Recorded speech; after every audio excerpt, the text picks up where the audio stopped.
Can human beings construct an objective moral standard independent of God? That's the question I'm hoping we can finally answer today, but I'm going to need your help to do it. Most atheists don't live this way, but that just shows that atheism is unlivable. They have to invent a moral standard or steal one from God to make life livable. Christians, if your tip leads to conviction in the case of the stolen moral standard, you could be eligible for an eternal reward.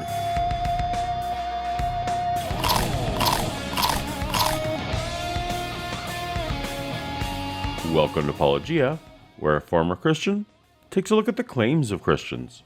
Today is a special challenge for current Christians, so if that's you, an extra welcome. If you are new to the channel, please take a second to tap on the subscribe button so that you can be notified when new science, theology, or news videos come out. While it can be a frustrating and dangerous place, I've been on Twitter for 11 years now and very much enjoy its dynamic.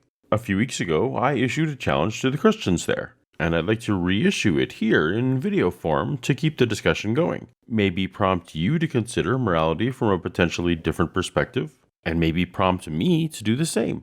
While Twitter is famous for having no context, please allow me to set a little bit of background in this video format. First, let's define morality, simply as evaluating actions against how well they will achieve some desired goal or outcome, a method of determining that some actions are more favorable than others. I hope that works for everyone.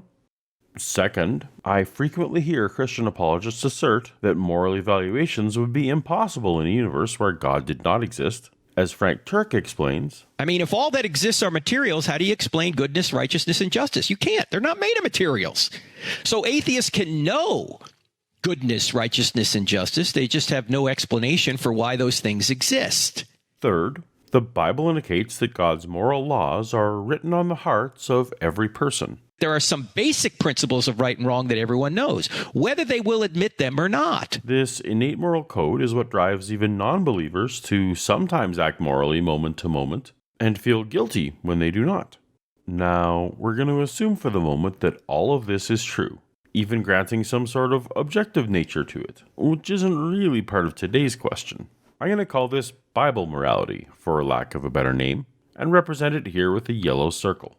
Even assuming that this yellow circle is the best and objectively right moral system, you must acknowledge that many people make their moral choices based on some other system, as flawed as that may be. They may use a moral framework described by some other religion, or maybe some cultural ideology, or maybe they're a psychopath whose moral evaluations exclude everyone but themselves. In a fallen world, you'd expect fallen evaluations.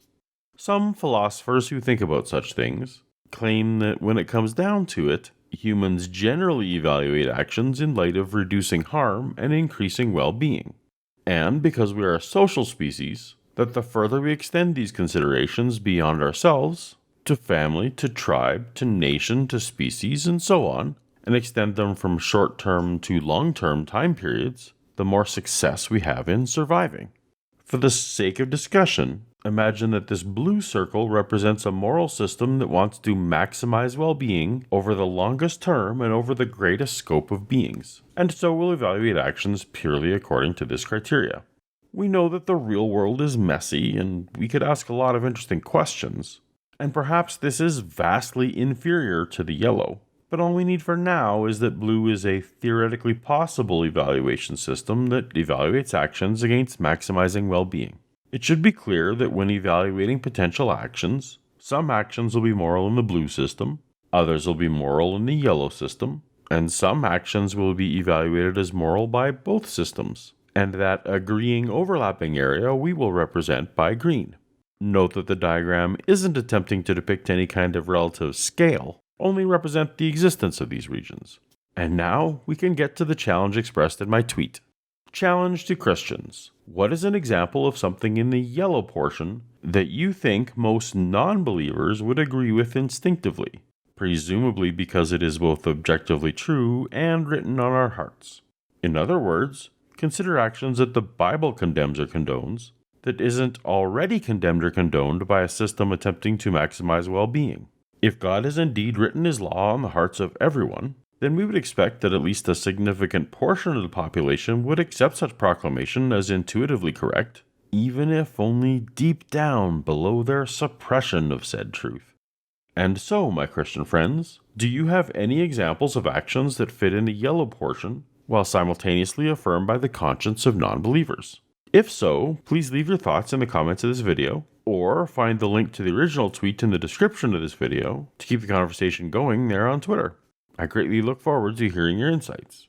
Unfortunately, no criteria meeting examples have been offered so far on Twitter. General ideas like love and kindness would be affirmed by a criteria maximizing well-being, so would therefore be part of the green portion. Ideas like aversion to taking the Lord's name in vain would be yellow, but would not typically twinge the conscience of a non-believer, particularly if they were raised outside of a Christian culture. Some suggested, potentially reasonably, that there would be no blue section, that green would wholly be a subset of yellow, that the Bible encompasses all things that improve well-being. I suspect that this is not the case, but I could grant that here and it wouldn't change the challenge. It would still be, what is an example of something in the yellow portion? The blue part wasn't actually part of the question. And why do I even ask the question? Well, if we don't have a good list of things in the yellow that are simultaneously affirmed by the intuitions of significant portions of non-believers, then it would seem that the green portion is what is meant when apologists appeal to objective morality, not the yellow circle. However, it would also show that everything within this objective morality can be arrived at merely with the principle of minimizing pain and maximizing well-being. At the same time, a desire to avoid pain and to seek thriving are entirely survival traits. They are fully grounded in biology.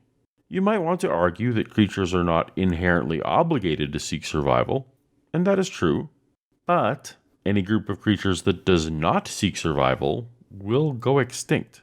Non-survival genes don't get passed around as often as survival genes. We creatures alive today are descendants of creatures that wanted to survive. Since by definition, everything in the green is sufficiently explained by pursuit of well-being, the desire for which is sufficiently explained by biological survival advantage, and if what Christians call objective morality is contained entirely in the green portion, then God is not necessary to explain it. You may believe God is a better explanation, and you might even be right, but you can't insist that He's necessary in such an explanation. So, Christians, you have your challenge. If objective morality exists, is written on our hearts, and requires a God for explanation, I look forward to reading your answers. But if you can't think of any, maybe the requirement for God to explain the morality we observe is an argument you should stop making. Just a thought. And speaking of maximizing well-being, there's a group of atheist and skeptic YouTubers who are pooling their fundraising resources to collect for a variety of local charities to help less fortunate families have a better holiday season.